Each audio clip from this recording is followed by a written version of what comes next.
আল্লাহ যে আছেন এটা সবচেয়ে আরেকবার প্রমাণ দিতেন। আমিও জানি যে হয়তো 5:45 দিকে এখান থেকে বের হয়ে যাবে, এবার কেয়ারে চলে যাবে। টাইম এখন ভালো আছে, মুভ করার মতন অবস্থায় আছে বলেই হয়তো বাসার কাছে বেটার ট্রিটমেন্টের জন্য চলে যাবে হয়তো কেয়ারে।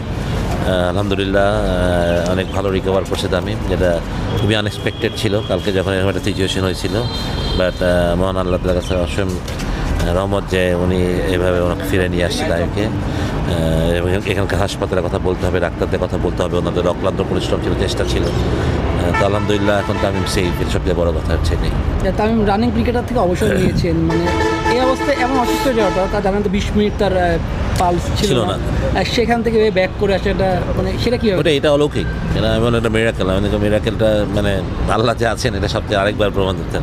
আলহামদুলিল্লাহ সবচেয়ে বড় কথা যে এটা উনি ছাড়া তো সম্ভবই না। ডাক্তার অবশ্যই একটা উসিলা লাগে, বাট ওনার একটা মানে ওনার টাইম অনেকের প্রিয়, আসলে অনেক মানুষের দোয়া ওর উপরে আছে এবং ও মানুষের জন্য অনেক করে, হেল্পফুল একটা ছেলে, সবার জন্যই করে। আমার মনে হয় যে ও মানে এটা সিনিয়র জুনিয়র গরিব বড়লোক দুঃখী যা কি যখন দরকার, আমার মনে হয় সবসময় আমি তামিমকে দেখেছি সাপোর্ট এভরিবডি, মানে হেল্প করার জন্য সবসময় উদ্গ্রীব থাকে। তাহলে আমার এত মানুষের দোয়া তোর উপরে আছেই, সেটা তো এরকম বিশেষ করে মানে এরকম কন্ডিশনে মানুষ কি হয় মানে মানে খুবই কম পার্সেন্ট চান্স থাকে ফিরে আসেন না।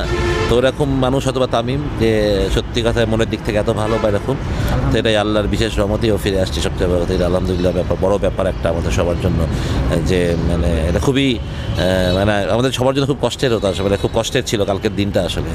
কারণ তামিমকে খুব ছোটোবেলা থেকে বড় হতে দেখছি, একদম হাফ প্যান্ট বড় অবস্থা থেকে দেখছি। তো এই জন্যই আসলে মানে আমরা কেউ মানতেই পারছিলাম না যারা ওর সাথে খেলছি, কারণ টাইমের সাথে আমি ছোটো টাইম আমার সাথে শুরু করছে ওল্ডি হয়েছে খেলা। তো যখন প্লেয়ার ছিলাম বা ওর থেকে আজকে ন্যাশনাল টিমের ক্যাপ্টেন হলো, আমি বাংলাদেশ টিমে কোচ ছিলাম। তো যেটাই হোক মানে সব মিলে একটা অনেক বড় একটা লম্বা সময় মানে আকরাম ভাইয়ের ফ্যামিলির সাথে আমাদের রিলেশনটা অন্যরকম আসলে, বিশেষ করে আমার রিলেশনটা অন্যরকম। মানে ওর বাবাও আমি দেখছি, ওর বাবা ওরকম খুব আদর করতো ছোটোবেলা আমাদেরকে। তো যার ফলে মানে সত্যি কথা টাইমের মানে এরকম একটা খবর শুনে আসলে আমরা সবাই খুব উদ্গ্রীব ছিলাম। আমি শুধু না, সারা বাংলাদেশের মানুষই মনে হয় যেভাবে রেসপন্স করছে তামিমের এই অসুস্থতা, সেটা বোঝা যায় যে তামিম কতটা প্রিয় এই দেশে আসলে।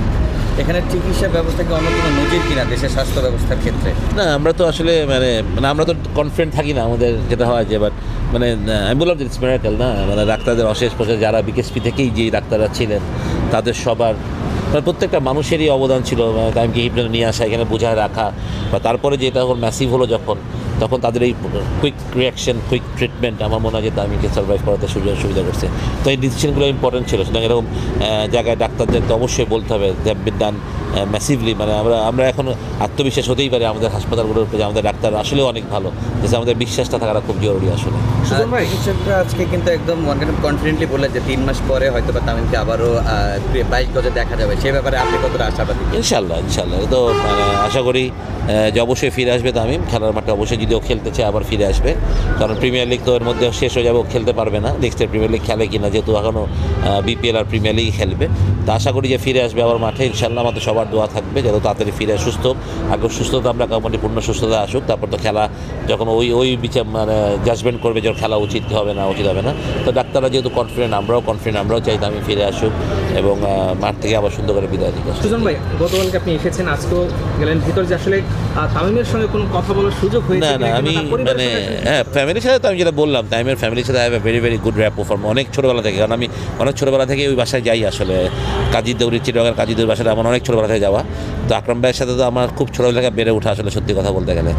আর তামিমের সাথে কোনো কথা হয়নি, বিকজ আমি চাইনি সিসিউতে যেতে, আসলে ডিস্টার্ব করতে চাইনি, বিকজ ওর রেস্টে আছে।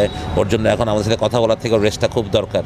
আমরা শুধু শুনতে পাচ্ছি ও ভালো আছে, এটাই আমাদের কাছে অনেক ভালো লাগছে এবং আমরা মানে আস্থার জায়গাটা আছে আমাদের যে অবস্থা। অনেকেই বলছেন এই ঘটনার পর যে ক্রিকেটারদের মাঝে মাঝে আসলে শারীরিক পরীক্ষাটা ভালোভাবে করা উচিত, যে বলিতে কোনো সমস্যা আছে কিনা।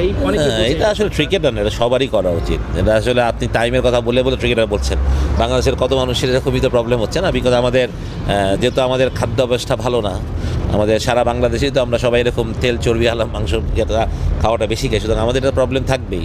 বাট হয়তো অনেকে হয়তো বা বিনা চিকিৎসায় মারা যায়, আমরা বুঝতে পারি না কী হয় যারা গরিব মানুষ থাকেন। বাট অনেকে পারেন যারা, বাট আমি মনে করি হ্যাঁ সবারই যখন বয়স একটা ব্যাপার, 40-এর বয়স থেকে অলওয়েজ রিস্ক থাকে মানুষের, তাদের থেকে একটা সবসময় মানে ট্রিটমেন্টে থাকাটা ভালো আসলে, জানাটা নিজের শরীর সম্বন্ধে আসলে। Thank you.